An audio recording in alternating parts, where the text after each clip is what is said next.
Former friend's girlfriend accused me of having an affair baby with her boyfriend, causing chaos and legal action against her harassment. I had this friend who used to have a very strong crush on me but never confessed. It was very obvious to everyone around. We were teenagers, grew apart, dated other people, and made our own lives. He moved to another state and has a long-term girlfriend, and I have been married to my husband for almost 6 years now, with 2 beautiful babies, and I'm currently pregnant. My friend, or former friend, I should say, and I barely talk. The last time we had a conversation was when my youngest was born, and he texted me saying congratulations. I replied with, thanks, and that was literally it. My husband knows about him and the crush he had on me. They've met because we are part of the same group of friends, and we've met his girlfriend too. There's no problem with that. I don't reach out to him. All of our conversations before the last one were initiated by him, and they're always like, hello, how are you? Good, and you? And that's it. I don't always reply. My husband's family owns a small coffee shop, and my former friend knows about it. I spend part of my afternoons there while I wait for my daughter to finish her activities. My Mill and Sil are often there, and my 3-year-old son and I stay with them for a couple of hours. So, last Friday, I was surprised to find my former friend and his girlfriend at the coffee shop. They had rented a space there for a week since he came back to our city to do some photography and video work. He's a visual artist. Part of his team was with them. It was weird, but not a big deal. We crossed paths at the shop, and we all greeted each other. They didn't know I was pregnant, and he looked kinda shocked, to be honest, which was weird and made me uncomfortable because he started acting as if he was nervous. They hadn't met my son before. This was the first time they saw him, and although he didn't really pay much attention to him, his girlfriend did. Honestly, it all made me feel really uneasy, especially when she started staring at my son so much that it gave me chills. My Sil noticed it too, without even knowing who she was. I was texting my husband about it and decided to leave the place. My husband and I talked about it that night. He tried to give it a logical explanation, said it was odd but maybe he chose the coffee shop because it felt familiar, and he said maybe the girlfriend wants to have kids herself, which is why she was staring so much. Anyway, I decided not to go back until they left the coffee shop for good. They rented it for an entire week. He said he could ask his mom to kick them out, but I didn't want to because it wouldn't be fair to her bussiness. That night, she tried to contact my husband through the coffee shop's Instagram, asking if he was sure our son was really his. That was literally the only text she sent. Are you really sure that baby is yours? The text was sent around 2 to 3 a.m. A bit later she wrote, he doesn't look at all like you, so it seems like this woman started spiraling, thinking that my husband's and my son is actually her boyfriend's. She described how our baby's hair is curly and light but he has dark and straight hair. My natural hair is curly and light, he's my baby too. My husband has no access to the shop's account, so the next day we were woken up by a call from my Sil informing him about this. My husband is completely sure I never cheated on him, because I never cheated on him. Look, we weren't even in the country when our son was conceived. My husband was sent out of the country for work for a few months, and we all went with him. This is nuts. She said that 3 years ago, the former friend traveled to our city alone and she now understands why. I also got some texts from my former friend asking if I had told something to his girlfriend, like he was accusing me of something. Accusing me of what? Tell her what? At this point, I just gave my phone to my husband so he could deal with them. I also started receiving very nasty texts and voice notes from her, calling me horrible things. I wanted to just block both of them, but my husband thought it was better to keep the messages in case we needed to get the police involved. On the other hand, my husband replied to her first message and told her he is 100% sure our son is his and that she should take her insecurities elsewhere. She asked if we had done a paternity test, and he said we don't need to. She's now demanding we do a paternity test if we have nothing to fear. Direct texts from her address to me have decreased. I'm staying locked in the house with the kids because we're afraid this woman might do something, as she seems unhinged. Of course, they weren't allowed back at the coffee shop. My Mill also refunded their money because she doesn't want more problems and is beyond angry too. This is also so embarrassing. I can't stop crying. I don't feel in physical danger because they don't know where we live, but I am so full of rage that I can't stop crying. I know this stress is not good for the baby I'm carrying. This morning, my former friend called me. My husband was still at home, so he answered the call. He said his GF does not believe anything he says and practically begged me to please do a paternity test so she can calm down. I already blocked them both. She's now using other accounts to comment on the coffee shop Instagram, offending me, saying that our baby is an affair baby and I should be ashamed. At this point, I am not even interested on making her understand. I just want her to stop. So, my Sil came to visit this evening. The girlfriend showed up at the coffee shop this afternoon. She was alone. She was calm and was looking for me, said she only wants to know my version of how things happened, whatever that means. She's absolutely sure our baby boy is her boyfriend's son. Frown. All this makes me want to throw up. She was escorted out and was told she's not welcome there anymore. Sil is meeting her lawyer tomorrow, and my husband will also talk to one tomorrow. Our parents will help us with the expenses so we don't have to stress about money and our upcoming baby. They all are alarmed and concerned. After reading some of your comments, we decided to unblock them. We just won't engage if they try to contact us. They are still blocked on the shop page and that will remain the same. I silenced my notifications, and my husband will check my messages after work in case there's something. This is to help me avoid stress. I've had a very healthy pregnancy so far, and we want to keep it this way. Your comments have been helpful and we thank you.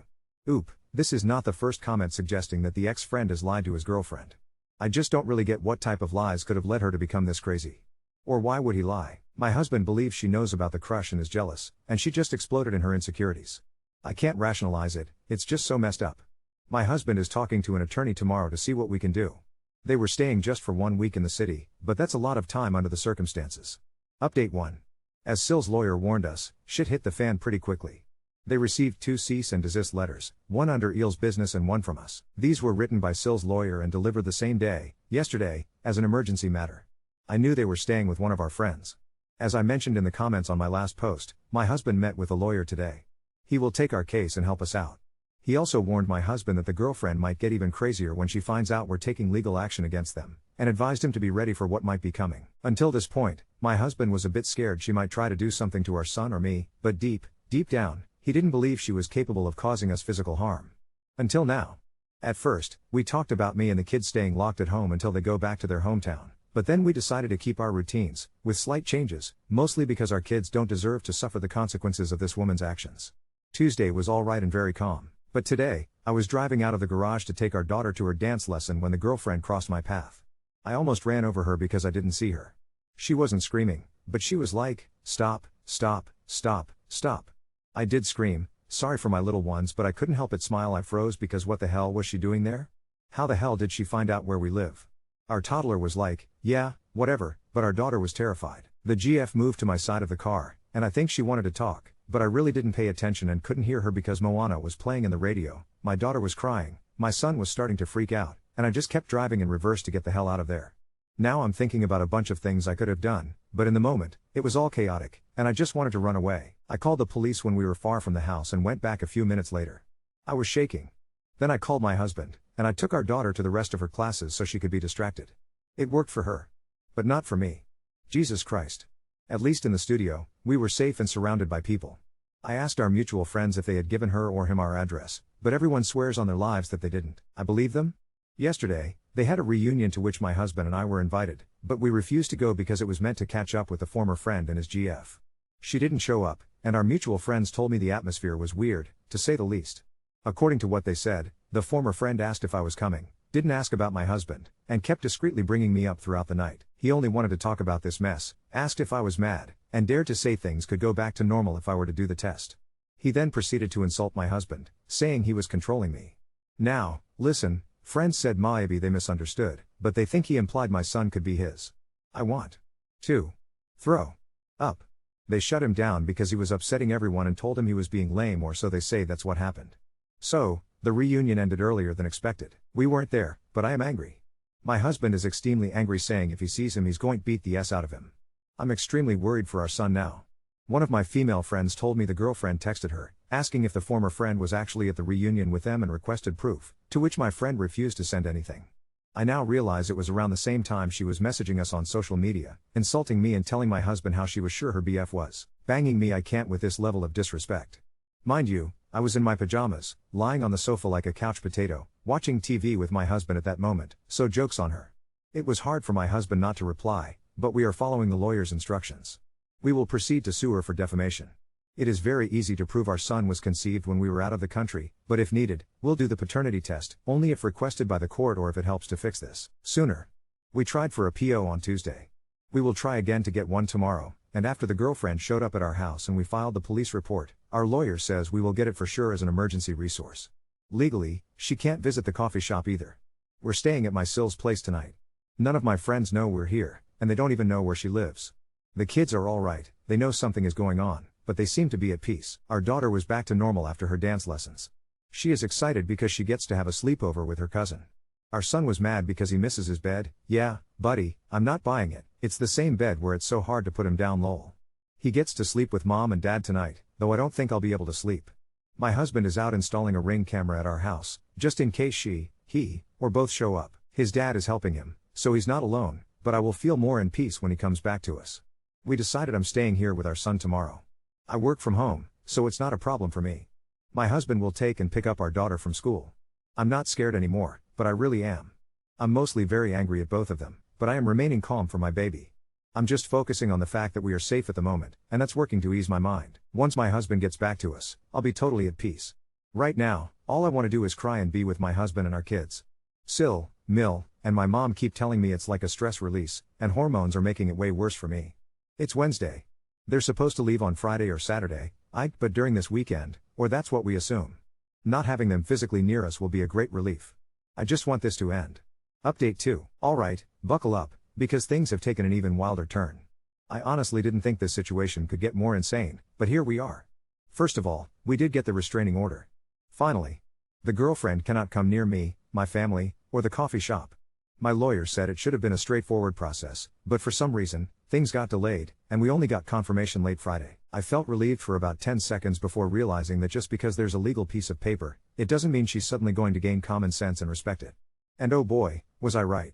Friday, the most chaotic day yet. I was trying to keep things as normal as possible for the kids, so my husband took our daughter to school as planned, and I stayed at Sil's house with our son.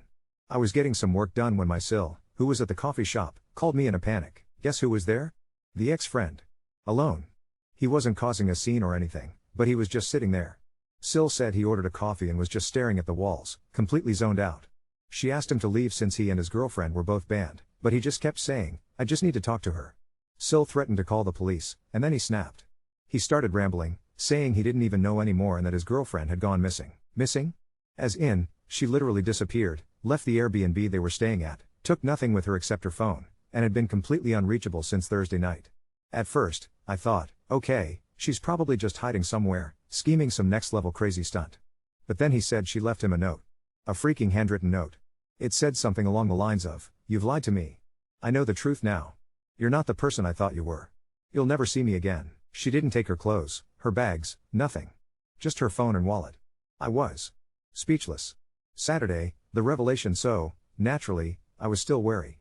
I didn't want to have an ounce of sympathy for this woman, but I also didn't think she was the type to just vanish. My husband, being the logical one, was like, maybe she's just making a dramatic exit because she's embarrassed. But something wasn't sitting right with me. Then, a bomb dropped. One of our mutual friends, let's call her Jess, called me sobbing. Apparently, on Thursday night, just before the girlfriend went missing, she met up with Jess. And get this, she wasn't unhinged.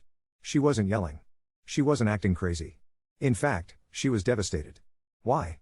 Because she found out that the ex-friend had been lying to her all along. What did he lie about? Oh, just a tiny little thing. Apparently, he had told her that we used to date. Yep, this man had literally rewritten our history and convinced his girlfriend that I was his ex. He made it seem like we had this passionate, unfinished love story, and that I was the one who got away. He told her that we were still secretly in contact and that I was unhappy in my marriage. That I had always loved him but felt trapped with my husband because of our kids. He even told her that my second pregnancy was an accident because my husband was desperate to keep me. What the actual F? Jess said that when she met up with the girlfriend, she was shaking and kept saying, "I've been so stupid. I believed everything. I thought I was crazy, but it was him all along." She apparently went through his phone, without him knowing, and found old messages from when we were teenagers, ones where he confessed his feelings for me but I never reciprocated. She saw that I never flirted with him, never said anything remotely romantic, and had barely spoken to him in years. That's when she lost it. Sunday, the aftermath. The ex-friend called me again. I didn't answer. He left a voicemail, sobbing. He sounded like a broken man. I didn't feel bad for him, but I did feel like I was watching a person's world completely collapse in real time. According to Jess, he's been calling and texting everyone, trying to find her. His messages make no sense.